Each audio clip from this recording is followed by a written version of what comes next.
Dirt roads to rock crawling, two-buck chuck to screaming eagle, moonshine to 50-year-old single malt. We talk about it all here on Wheelin' Wine and Whiskey with your hosts, Jason and Chris. Welcome to Wheeling Wine and Whiskey Podcast, episode 250. That's right, episode 250. And here, well, I'm doing the intro because Jason's not here. And in his place, I have the ad hoc stand-in, I don't know, which surrogate, I don't know what you call him. I got JL Latte Rodney here in the online studio. Rodney, how you doing? Hey, doing well, Chris. How the hell are you? Good to be here. It is good to be here. It's absolutely good to be here, man. Recording on a wonderful winter weather day. I'm down here in Northern California. You're up in your low Sierra hideaway home. Yep, up about 2,000 feet. So we were right on the snow line today. It did snow a little bit, but I can see across the valley. Up on the hillside at Mount Zion, and there's snow up there. So I'm literally right on the snow line. Well, after we record, you're going to go snow wheeling or what? In your driveway? I asked Deb if she wanted to take the Jeep out and head up country and see what it was like. So that take the is Mach-E. a possibility. Nope, Mach-E is staying in the garage. Yeah, that's all-wheel drive, right? It is all-wheel drive. I haven't tested it in the snow yet, so it's probably a go-fast car versus I see enough Teslas failing at snow and ice that I don't need to test a Ford product. Speaking of that, this is also while we're experiencing rain down here in the Bay Area, and you're right on the snow line. This is also the weekend that there's it's not just supposed to be, but there is a shit ton of snow falling up in the upper elevations of the Sierra. Oh yeah. I mean, like blizzard conditions, whiteout conditions, watching the news and the IG and even Facebook. If you don't follow CHP Trucking on Facebook, you really should, because whoever controls that page is freaking is dead on all the time. I mean, it's great. But I mean, see some of the footage you're seeing of it's literally white out, and of course wrecks are happening. I do believe Interstate 80 is closed over the summit right now because of whiteout blizzard conditions, and scary stuff. And I know the locals. You're not getting through any roadways. I'm a skier. I monitor Kirkwood conditions, Kirkwood Ski Resort. Their lifts aren't even spinning for the last 2 days because of the high winds. Right. I heard in some places they were getting to 80 to 100 mile an hour winds at the summits. Yes. Which I don't think you'd want to be sitting on a lift with. You'd get blown off the other side. Well, on a Bluebird day, the wind is so strong up there you can barely make it over the lip of the cornice. So. Yeah, no doubt. Yeah, it's they were. I got a post on IG from Kirkwood, and they were just going to maintain snow around the base camp, right? So just uncover the snowmobiles, get access to the cats and the sheds that they're housed in, and you got to start there before you can make it to a lift. Well, yeah. I mean, and I don't know if they're at that point now. So they were estimating like at Kirkwood was supposed to get like 10 feet of snow because that's one of the snowier areas or snowier resorts during the winter. So I guess Truckee was expecting, 4 to 8 feet of snow, and which is the pass, which is the town that Interstate 80 goes through, and the road that I drive on when I go to see my mom in Reno. But I remember looking at videos and photos and news reports last year. There was so much snow at the ski resorts that they had to dig out the lift, the powerhouses and the what do you call it, the roundabouts. They go up and down, but they get to a certain point where they can't go up anymore, where you get on the ski lift, and they had to dig dig snow. It's like you went down to get on the lift. Yeah, that's true. So they'll go up and down with the snow levels. And last year, and I believe even this year, I think with this storm, they're supposed to get 6 to 12 feet, and I think they've already got a 200-inch base. So you add the 12 feet on top of that. They're digging out, and the chairs are actually going through a little tunnel before they start to go up the hill. Wow. So yeah, that's what, a good friend of ours who is a golf course superintendent up at Tahoe Paradise, Colby Gunch, he drives a winch cat at Kirkwood now. In the winter, while their golf course is snowed in, that's what he does. So he's invited me on a ride along, and I'm going to hit him up on that here in the next couple weeks. Yeah, those winch cats are pretty badass. I've seen videos on YouTube about those things, and they go on the gnarly, the really extreme stuff where they have these anchor points above them at the top of the run, and then they have long ass winch cables, 2,000-foot winch cables that they're dangling on the side of the mountain, just pushing snow. Yeah, but they've got this cool pivot thing up top that the winch cable can. It's badass. It's badass. If you do that, take video. I can't wait. I can't wait. I'm so stoked to even be invited along. So I gotta think that they have like 4-point harnesses in those things. I don't know. Buckle up, Buttercup. It's getting real. Don't pull a Jeremy Renner. Is that who got? Oh shit! You had to go there. I like Jeremy Renner. He's a great actor, and that show, that Mayor of what's Lordstown or whatever. It's a good show where he's in that little steel town with all the prisons and whatnot. Good show, but anyway, that was an unfortunate accident. One that if you live through that, you're lucky and you won't ever do it again, right? Yeah, you never make that mistake again. I don't even know. I mean, I would love to see video of exactly how that transpired, because, I mean, those are types of things you just don't fuck around with, I mean, a snowcat, especially with nobody in the driver's seat, has no mercy. They don't care. They're machines. They don't care one bit.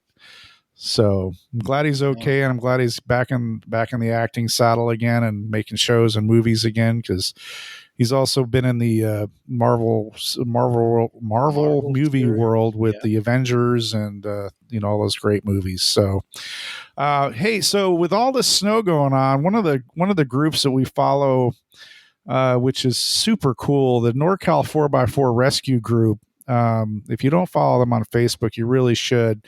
If you're a local and you're well equipped and you have good experience with your off-roader, you can volunteer with these people to go help do rescues and recoveries for people that are ill-equipped or poorly planned and going places they shouldn't have been with their whatever all-wheel or four-wheel drive vehicle they have. But one of the cooler things that they do, especially in terrible weather like this, is in the Sierras, especially the upper foothills, is they go out and they do a lot of wellness checks on people. Even the hardened, experienced mountain livers that reside up there sometimes get caught, with their, poorly, I don't know what the word I'm looking for, but they just sometimes get caught with their pants down, if you will, and run out of fuel for their generators if they need generators, because power outages up there are frequent. They might run out of food. They could run out of food for their dogs or cats, or maybe they get out of contact from their family and they can't, and people get concerned about them. So having these groups, respond either by ham radio or even cellular connections to go into some areas to do wellness checks is awesome. And I know that happened a lot last year during some of the stronger storms. And again, I know that they've ramped up and put out word on that Facebook page to, if you're able to and you're experienced, to come on up and be prepared to potentially rescue people and do wellness checks. What do you think of that? Well, I live it up here. I mean, I live around an elderly population that live on acreage, and they're just limited in what they can do, Chris. You know, um, there's limited income for them. Not everybody has a 5-acre cabin up here, but when the snow hits and they do get a lot of snow, they are bound to the house and they cannot get out. And they don't have the means to get out or the funds to get out. Sometimes their wood on a cold winter depletes quicker than normal. And we have a group up here called the Wood Angels. And it's a bunch of volunteers who, if you have an old tree on your property, they'll come up and they'll cut it up and they'll split it and they'll get it into the hands of someone who is in need of that wood to heat their home. I run my home off of wood heat. I'm fortunate to be able to purchase my wood or harvest my own wood to heat the house. I've got a fire going right in the background right now. But yeah, it's we're dependent on other people up here for sure. Not everybody has the means to be self-sufficient, and they do need help. So if you can volunteer for something like that, do it if you can, if you're able. Yeah, and absolutely make sure you're properly equipped and you communicate well with the other people that are volunteering, so that you know, if you're going someplace, don't go alone. We always advocate that on the show, right? Yeah. Never wheel alone. And this is in some cases, this is wheeling. I mean, you're going into a hostile environment to help people. And if you find yourself needing to be rescued, you're not accomplishing your primary goal, and you're pulling resources away from other people trying to, do wellness checks or help other people. So don't, if you're not equipped, you're not experienced, reach out to people that are, or even volunteer and as a newbie, and you can learn from the more experienced people in the sport, the hobby. Yeah, some of it's just delivering medication, delivering insulin to a diabetic who cannot get the road plowed to their house. Yeah. Oh, for stuff sure. like that. Yeah, I mean, we've seen, it's like we said, these people could be it's not their first rodeo living in the outback or the off grid or whatever, or off the beaten path, but they prepare for maybe a week, but of isolation. But some of these storms we've had have been, a week, 10 days, 12 days, 14 days. And obviously Caltrans and all these agencies are focused more on getting the major roads open so that the trucks can get through and basically revenue can get through. Right. Yeah. So it really falls on, ordinary citizens, like we just mentioned, to step up and help out with the other villagers, if you will. Yeah, it's just like the road that I live on. It's a mile long, and it's not maintained by the county. It's a private road that everyone here in our Narcissus Park, they donate to keep the road up. But we're below the snow line. Those people who are up at 1,000 feet above me, which is not that far, they have private roads, and the county's not going to go down that road to plow it. So they cannot get out. Yeah. So, I mean, obviously, check out the NorCal 4x4 Rescue page on Facebook. And if you happen to be in this area, the Lake Tahoe area, either north or south of Tahoe, or you coming down 88, these are all it's a great resource. People post on there, hey, got stuck, need help, or I'm or whatever. I mean, it's a very active group, especially in the winter when they're talking about recoveries and rescues and so forth. And I know people, it's an adventure to go up into the mountains during inclement weather, but sometimes the weather is more extreme, and people might be going up there and biting off more than they can chew. And when CHP or weather or government officials, recommend people don't go up into the Sierra, whether it's Highway 50, 88, or 80, or any of the other smaller roads going across the Sierra, they're saying that for a reason, because the conditions are legit scary and dangerous. And going up there when they're trying to focus on the residents, the locals, getting in and out and making sure the roads are clear. And then if you go up there and you get stuck, you're impeding their operations. And it's just, if they're saying stay away, just heed that advice and put it off a day or two before you go up there to play. Yeah, you and I discussed this before we got on air with the show, but and I'll just touch on it briefly. Influencers don't use a bad weather pattern for clicks and likes. Don't put other people at risk to come save you. I know you want to be out there and experience it, but go out after the storm and check it out. Yeah, with other people. But one guy I follow, he was just ready to go out into the blizzard, and for what? I get it, but yeah, that's don't the put reality. other people, don't put first responders at risk, right? So especially when they might be trying to help people that live up there or whatever, who legitimately need it. Exactly. So, all right, enough said on that. I mean, we could beat that horse to death, and we're not gonna. So, nope. I know we brought it up over and over again on the show, but that's enough. So, moving on to other things, God, land use is still a stupid topic, right? I mean, it just never seems to end. I know we had the stuff that was going on at Moab and that closure of the 300 plus miles of trails that happened and is obviously being appealed, and lawsuits have been filed by land use advocates and agencies. I know Blue Ribbon Coalition is we've mentioned them numerous times on the show. We've had one of their directors, Ben, on the show, and he's obviously beating the drum with as many information outlets as he can. I know he's been on our sister podcast, Snail Trail, and I believe he's been on numerous podcasts. But the news that keeps coming from BRC, it just continues to be, our ability to access public lands is at stake. It's in jeopardy.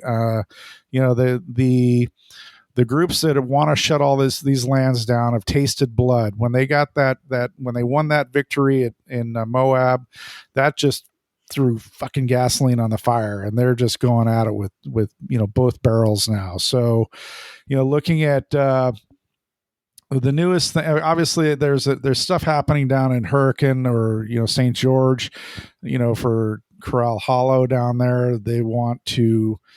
There's a land swap thing. I'm not going to get into all that, but we're going to kind of stay really high level, 30,000 foot right now, on the different fights that are going on. And I know that, and you can probably speak to it a little bit better than I can, Rodney, but one of the things that Ben came up with or spoke about on a quick reel on Instagram was this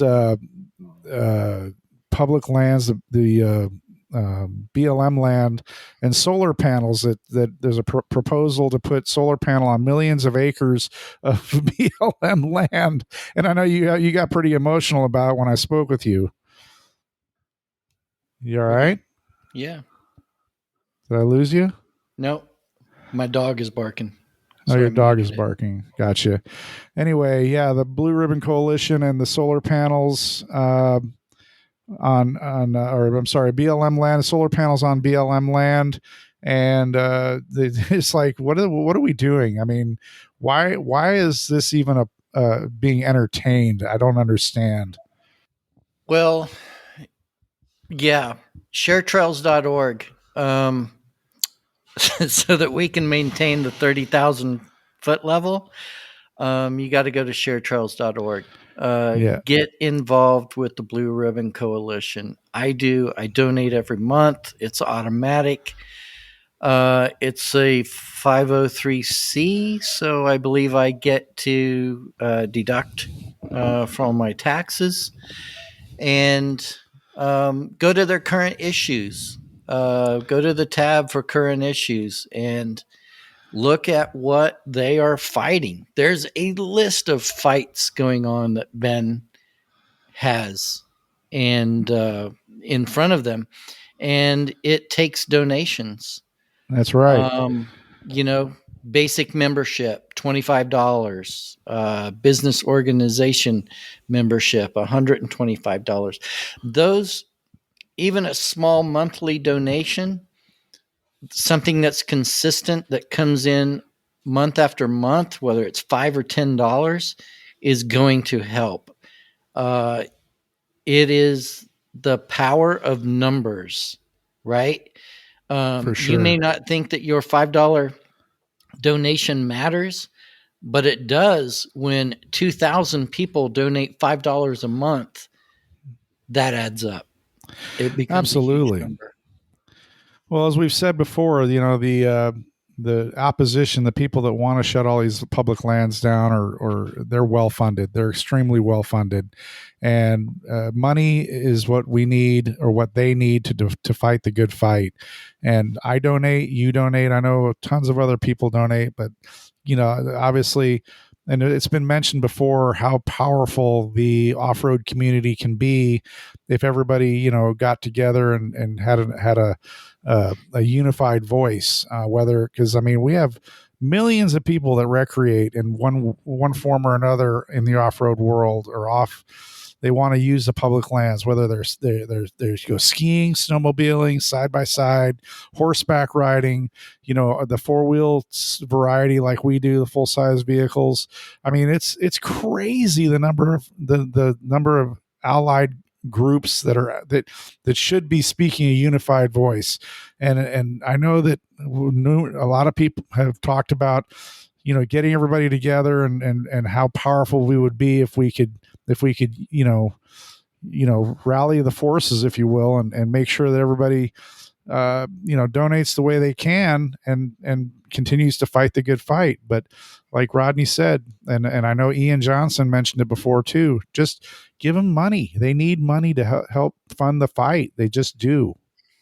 Yes, not only money, but you need to contact your representative and let them know that this is what you want them to fight for you for, right? So the other side, they donate their money or get their money in a super PAC, and they lobby for what they want.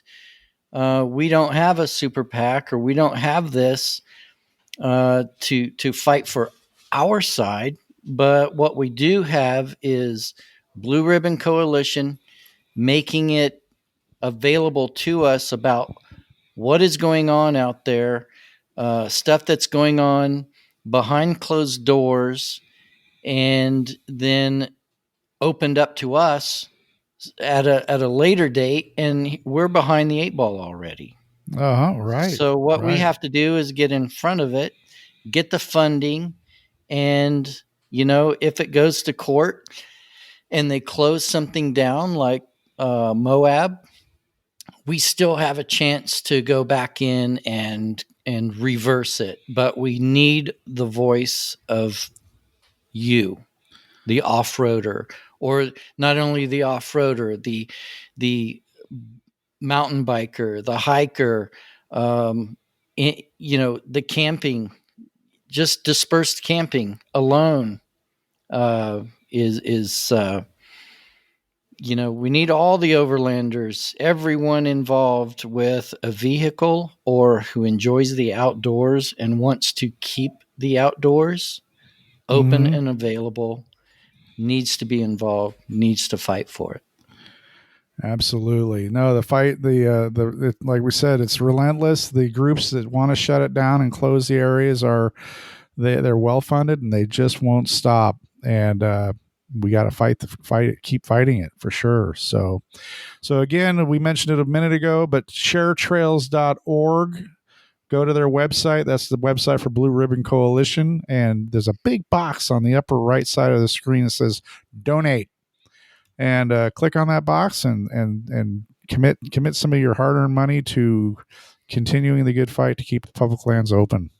Yeah, there's also right now. I just I responded with to an IG post. There's like a $20,000 giveaway that a shop is doing for product and labor to make your rig whatever you want done to it.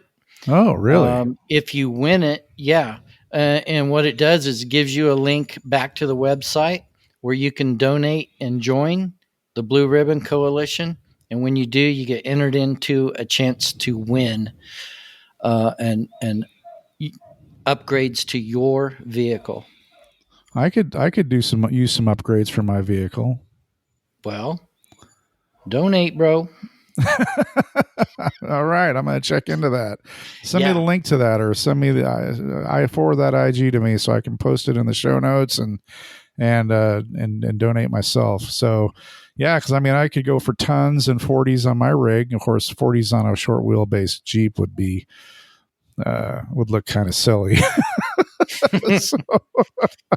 But yeah, for sure. Hey, speaking of rigs, you wanted to kind of talk a little bit about the latte machine. How's it drive after all your updates and upgrades? Oh, it drives great. So a little background, right? So before King of the Hammers, I'd reached out to DF Fab, Anthony over at DF Fab. Oh yeah, good old Anthony. And so I reached out to him. Oh yeah, you got DF Fab on your cup there. Nice job. So reached out to Anthony. Anthony squeezed me into his tight schedule of getting stuff. His business. It's full time. He's 100%. He's building chassis. He's got a new chassis coming out. We need to get down and interview him about his 5-seat chassis, all-wheel steer that he's got coming out. But he did some work for me. I had been collecting some parts. I wanted to keep the Dana 44s, so I got an R-Tech truss kit. And, once I started getting that, I got RCV axles. He had a line on rear RCV axles, so I went ahead and bought those, squeezed those into the budget, and did a steering upgrade just with track bar brace and sector shaft brace from Synergy. So you still have the factory electric steering or electric boosted steering? Factory electric steering. Yeah, evidently there's you can revalve it to where you're getting 30% more pressure. I think I'll try to do that before I just go full PSC or Howe Industries. So, are you still under warranty then, or no? No. Probably avoided the warranty on Slick I wheeled Rock Trail. The rig for actually mileage wise. Yes, I am, but because it's just a trail rig. I have just under 36,000 miles on the rig, and it's a 2018. Oh, okay. But I hadn't broken any axles yet, so I didn't see the reason to go 1 tons. So let me break the Dana 44 first, and then I'll upgrade. But I did upgrade the axles while I was there. I went ahead and did the reed knuckles. So trust, front and rear, new axles, reed knuckles, and then I did, since I was going to have all that apart, I went ahead and did Fox 2.0 air bumps on the front and rear. And then I went ahead and bit the bullet on 3.0 internal bypass Fox Race Series shocks. Holy mackerel. I know. Hashtag Rodney money. Yep. And then I did RPM steering. So I did the 2-inch, 2.5 ton steering upgrade. And I could not be more happy with the way this thing tracks down the road. From day one, the JL wandered all over the road. If it didn't have death wobble already, it darted from side to side of your lane. Even with the factory, tires and everything? Yeah. Even on 33s, this thing darted everywhere, all over the road. Really? Yeah. So after putting getting rid of the aluminum knuckles, going with Reed Racing cast knuckles and machined, and then getting the steering upgrades, and then trussing the axle, this thing just flat out straight. One finger driving. And so with the Reed knuckles, you got all new ball joints too, and all that stuff, or is it different style, heavier duty, or so with the RCVs, right? So they've got the big the toilet plunger on them, and right, yeah. And the way the ball joints sit in there, there's only a couple manufacturers that if you've got the RCVs, it puts the grease zert on the side where you can needle grease into the side of the ball joint. And so I did Synergy ball joints as well. And this thing, I was thoroughly impressed. He drove it for about a week. He was taking his kids to school in it, and I kept saying, well, how's it driving? He's like, this thing corners. He's really? Like, yeah. And I've got it set where if you go 10 miles an hour above the speed limit, this voice comes on and tells you you're speeding. He goes, how do you get that voice to shut off? He's just flying around. And I agree. I mean, I went skiing a couple times past couple weeks, and I'm going up Highway 88 to Kirkwood, and I'm just flying. And that's on 37s. On 37s, yes. MTs. 37 MTs, and it handles like that's great. So then I didn't get a whole lot of time to do any shock tuning while I was down at King of the Hammers, because I was helping Kevin rebuild his race car and twice. But I did get a chance to hit some whoops out there, just out of the box, no tuning at all. And I mean, it was amazing. And then the more I drove it, as we were coming back from remote pit, I had it hammered, I don't know, 40, 45 down this whooped out road. And I mean, it was just soaking everything up. Oh, that's good. That's great to hear. I mean, when you spend that kind of coin on stuff like that, you expect it to work, and it totally exceeded my expectations. So I'm very happy.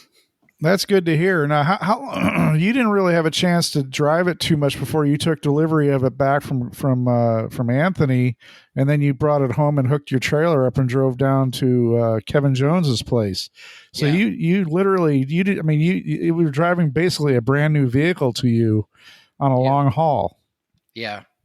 Yep. You weren't a little Yeah. apprehensive about that?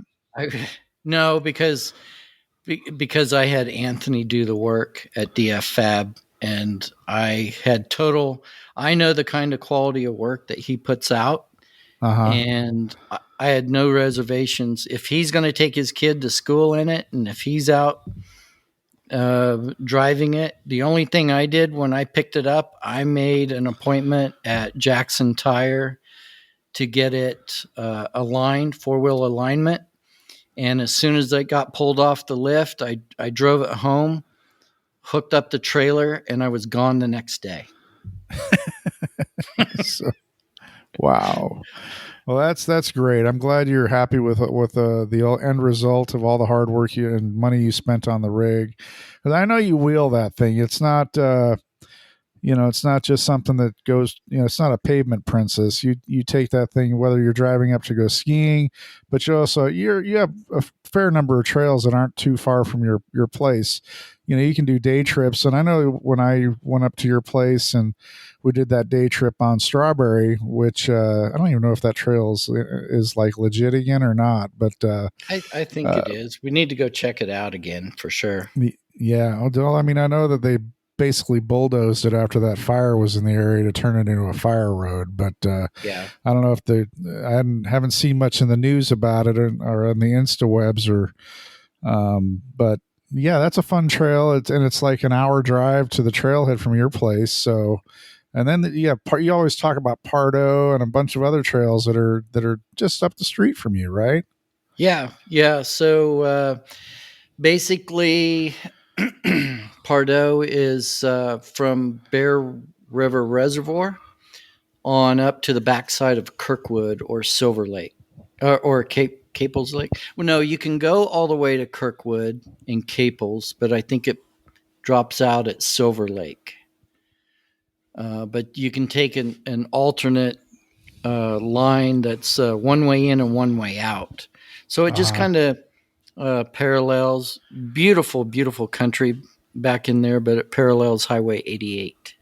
And it's like 20, I want to say it's like 23 miles long. So, oh, wow.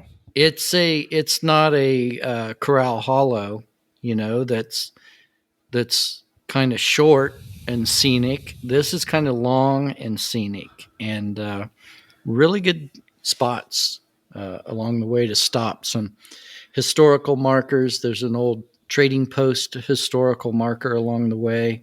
Oh, that's cool. Yeah. Is that open? Is the trail open during the winter for snow wheeling, or is it basically shut down? It's got a lot of snow on it, so I don't think you're going to be snow wheeling. You might be able to do a little bit of snow wheeling around Bear River Reservoir, but you're not. I don't think you're not going to make the whole trail there. It's too deep.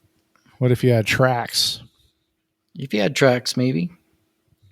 Okay, Tyler. It's steep though. There's some steep areas of the hill too, of the trail. Well, I want to go wheeling, but I'm not going to go wheeling in the snow right now. But for sure. So yeah, there's a section of that trail because I did the trail cleanup with the Motherlode rock crawlers last year. Oh, that's right. Yeah. Yeah, and with all the snow that they had last year, we were in there really late, April, May, I think, and we still got turned around with snow. I think that's going to repeat itself this year too. I mean, with this, I wouldn't call it late season snow, but definitely what's happening right now this weekend is certainly adding to the pile.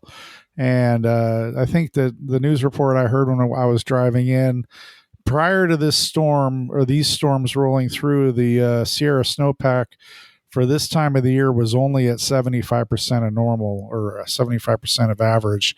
So obviously that's going to change dramatically with these storms this weekend. But, I don't, a lot of people that listen to the show are California people or West Coast people, but to understand the situation, this our water source, or one of our biggest sources of water for the state of California, comes from the snowpack in the mountains. And the rainfall fills the reservoirs, but the snowpack is what keeps the reservoirs full throughout the season, because as the snow melts, obviously it goes downhill, and it replenishes both the groundwater and the reservoir. So it's an extremely important part of the overall water supply for the state of California.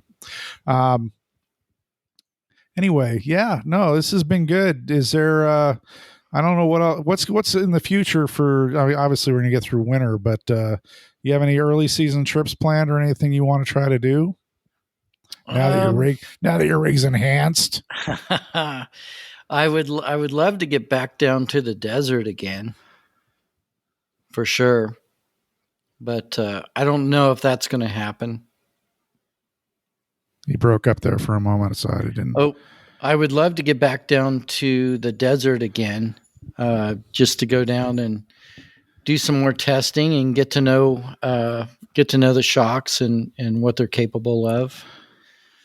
But yeah, I know it'd be kind of fun to go to Johnson Valley when it's not a full-fledged shit show. I know it's a little bit of a drive to get down there, but in all reality, it's not that bad to drive down. I mean, it's like 7 hours for you? I think it's about 8 hours for me. Or about 7.5 hours or so. So, no, it was a good trip the last time, coming back and going down. So going down, I got to see a little bit different because I took 101 down to San Luis Obispo instead of just jumping on Highway 99 or Highway 5. So I got to see a different part of California that I haven't seen before, because I've only been here since 2006. Oh shit! You're a newbie. Right. You're a newbie. Yeah. So, and then driving home, you left KOH in I think Saturday night. You said you departed the lake bed and you ended up stopping in Tehachapi, and you woke up in snow or something.